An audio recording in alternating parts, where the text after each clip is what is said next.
በዚህ ጉዳይ ላይ በነገራችን ላይ ትናንትና መተት ነው ምናምን ጸጸትም ይሆናል አይ ትክክል እንዳልሰራ የሆነ ገብቶት ሊሆን ይችላል። ኔጌቲቭን ብቻ ነው ፖዘቲቭንም እናስብ።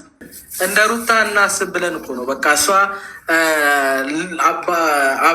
ባሏን ብቻ ሳይሆን የልጇንም አባት ጭምር እያዳነች። ምክንያቱም እነ ኤፍሬም ያውቁት የሆነ ነገር እንዳለ አውቃለሁኝ። መናገር ያልፈለጉት ብዙ ነገር አለ እኮ ቤተሰብ አንድ ሲሆንልህ ነዋ። ቤተሰብ አንድ ሆኖ ሲሆንልህ እሱ ችግር የለም። በሁሉም ነገር ላይ አንድ ሰው አንድ አይሆንም። ሰው በሁሉም ነገር ላይ አንድ አይሆንም። ችግር የለውም። እሱ ግን ዋናው ነገር ምንድን ነው?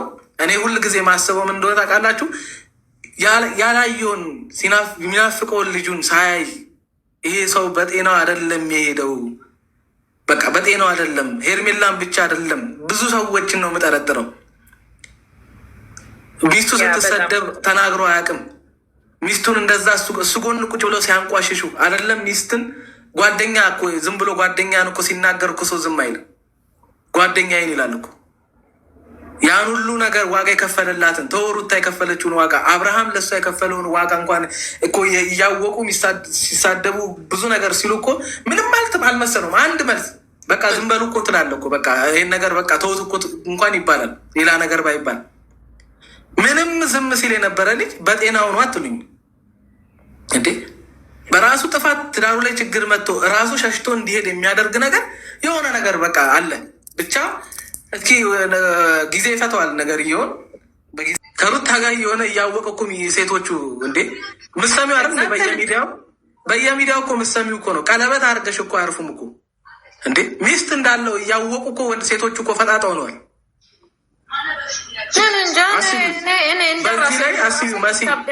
በዚህ ላይ የወንዱ ድካም ያድጋል፣ ልጅ ያድጋል፣ ይወለዳል፣ ያድጋል።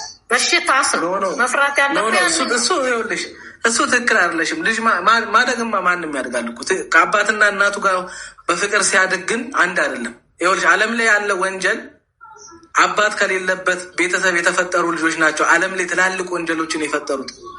ስኬታማ ያለነው ትዳር ውስጥ የገቡ ሴቶች ከአባታቸው ጋር ያላደጉ ወይ በሞት አባታቸውን ያጡ ወይ አባታቸው ያላሳደጋቸው ወይ ደግሞ ባልና ሚስት ተለያይተው ያደጉ ልጆች ናቸው። ቀላል አይደለም። እግዚአብሔር በአባትና በልጅ እንዲያድግ ነው ልጅን የሚሰጠው።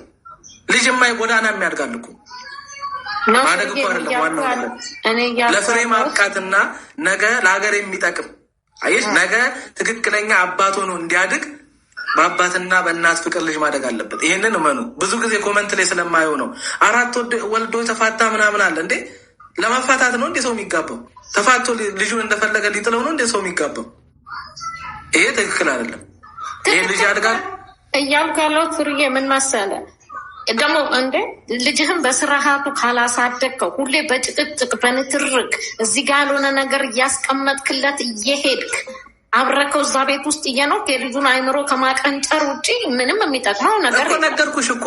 አሁን እኮ የሚመለሰው እኮ ተስተካክሎና እኮ ጥፋቱን አምኖ ከስህተቱ ተምሮ እኮ ነው። አሁን እኮ እያወራን ያለ ነው እንዲመለስ እኮ ከጥፋት አይደል ሰው የሚመለሰው ከምንድን ነው? ከጥፋት እኮ አይደል? ለእሱ ኃላፊነቱ የምትወስደው ደግሞ ሩታ ናት። እሷ እንግዲህ ያየችው ነገር ካለ ይስተካከላል ያለችው ነገር ካለ እኛ 30 ደቂቃ እዚህ ጋር ከምናየው ቪዲዮ ውጭ እሷ ያየችበትን እይታ አናውቀውም። ለዛ ነው እኔ በዛ ነገር ላይ ብዙም ማውራት ያልፈለግኩት።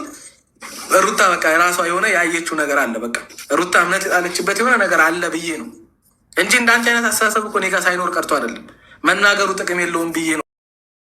በቻላችሁት አቅም እግዚአብሔር ሰላማቸውን እንዲያመጣ ወደ ህይወታቸው እንዲመለሱ ልጆቻቸውን እንዲያሳድጉ ማበር። በዚህ ነገር ደስተኛ ያልሆነ የተወሰነ ነው ወይ ትዳር የሌለው ወይ ወጠጤ የሆኑ ሴቶች ካልሆኑ በስተቀር ይህንን ነገር የሚደግፉት በቃ እንጂ ትዳር ኖሮት በትዳር ውስጥ የሚከብረው አይደለም። እግዚአብሔር ለሰጠን መርህ ነው። ሚስት ለባሏ ትገዛ እንዴት ሲል ለክርስቶስ እንደምትገዛ ብሏል። ባል ሚስቱን ይወዳት እንዴት ክርስቶስ ቤተክርስቲያን እንደወደዳት። በቃ በዚህ ላይ የተመሰረተ ትዳር ነው ሊኖረን የሚገባው እንጂ በራሳችን እውቀትና ጥበብማ የትም እንደማንደርስ እናውቀዋለን። እና ሁላችሁም በዚህ ነገር ላይ ሲሪየሱም፣ ሌላው ቀልድ ነው ምናምን ነገር ሲሪየሱም በቃ። ምክንያቱም አብርሃም ቀና ብሎ እንዲናገር የሚያደርገው አንድም ስራ የለውም በዚህ ጉዳይ ላይ። በነገራችን እንዶ እግዚአብሔር እሷ መውጣት እኮ ነው ከዚህ ነገር ውስጥ ትዳር እንዲመለስ ታደርጊያለሽ እንጂ በደረትሽ ነፍተሽ ፈቷል፣ የእነሱ ጉዳይ አብቅቷል እንዴት ይባላል? እንደዛ አይባልም እኮ። አየሽ ሰው ሊደግፍሽ ይችላል፣ ፈጣሪ ደግፍሻለሁ። ይህንን ነገር አይ አመንዝራ እኮ ነው የሚለው። ባሏ ሳይሞትባት ወይም ሚስቱ ሳትሞትበት ወደ ሌላ ሴት የሄደ እኮ አመንዝራ ነው። ያችም ሴት አመንዝራ፣ የኛውም ሴት አመንዝራ። እድሜ ልካቸውን አመንዝራ ሆኖ ነው የሚቀሩት። ስለዚህ ሁልጊዜ ስታስቡት ምንድን ነው ኢሞሽናል አትኑ፣ ስሜታዊ ሳትሆኑ ይሄን ነገር ፈጣሪ ይወደዋል። በቃ የዛኔ መልሱን ታገኙታላችሁ። ከኔም ከማንም መስማት አይጠበቅባችሁም። ያ መሲ እዚህ ጋር ላልሽው ተጨመላልቋል ምናምን ላልሽው፣ በነገርሽ ላይ የተዋለደ ሰው ፍላጎቱ ካለ ተለያይቶ አይቀርም። እኔ ሁልጊዜ ምሳሌ የማደርገው ገነት ንጋቱ አርቲስቷን ነው። ለ10 ምናምን ዓመት ሴፉ ኢቢኤስ ላይ እንኳን ወጥታ በፍጹም እኔ እና እሱን የማያገናኘን ብዙ ነገራቶች አሉ፣ መቼም ነው ተመልሰን አንድ ማንሆን ነው ስትል በአፏ ስትናገር የሰማነውን፣ ዛሬ ግን ተመልሰው አንድ ከሆኑ በኋላ የተወለደ ልጅ አለ። አላመንኩም ነበረ በራሳቸው አንደበት። ከዛ በኋላ የመጨረሻ ልጅ ፍሬ ያገኘን ብለው ሲሉ እነሱን እንኳን ብዙ ጊዜ ምሳሌ እያደረኩ እናገራሉ። ተለያይተዋል። እሷን በግሏ ሌላ ህይወት ጀምራ ነበር ተናግረዋል።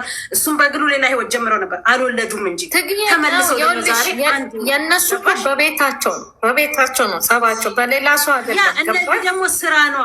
የእነዚህ ደግሞ እየሰሩም ነው፣ ህይወታቸውንም እንትን እያመሰቃቀሉት ነው። ግን ማንም የፈለገውን ብሎ ቢል የምትወደው የምታፈቅረው ከሆነ የልጁ አባት ነው፣ የመጀመሪያዋ ነው። ከሷ ውጭ ገለዋን ማንም ሰው አያየውም። ከሱ ውጭ ገላይ ለማንም አይደለም ብላ ሙጭጭ ካለች ከፈለጋት ሴት ጋር ሆኖ ቢመጣ በቃ ካሁን በኋላ ለሌላ ሴት አሳልፋ እንዳሰጥ ይዛ ትዳሯን በአግባቡ ልጇን ከአባቱ ጋር ታሳድጋለች። ሌላ ሁለተኛ ልጅ እኔ እያልኩሽ ያለሁት አብርሃም እዚህ ሜዳ ላይ ስንት ሴቶችን አስለቀሰ። ይሄ ሱስ የማይለቀው ከሆነ ችግር ነው፣ ታጥቦ ጭቃ ነው። አንድ ነገር እኮ ማሰብ ያለብሽ መሲ ይኸውልሽ፣ እሱ ብቻ አይደለም እጃቸውን ጠምዝዘው አይደለም መቼ ማለት ከሩታ ጋር የሆነ እያወቀ እኮ ሴቶቹ እንዴ ምሰሚው አይደል በየሚዲያው እኮ ምሰሚው እኮ ነው። ቀለበት አድርገሽ እኮ አያርፉም እኮ እንዴ ሚስት እንዳለው እያወቁ እኮ ወንድ ሴቶቹ እኮ ፈጣጣ ሆነዋል።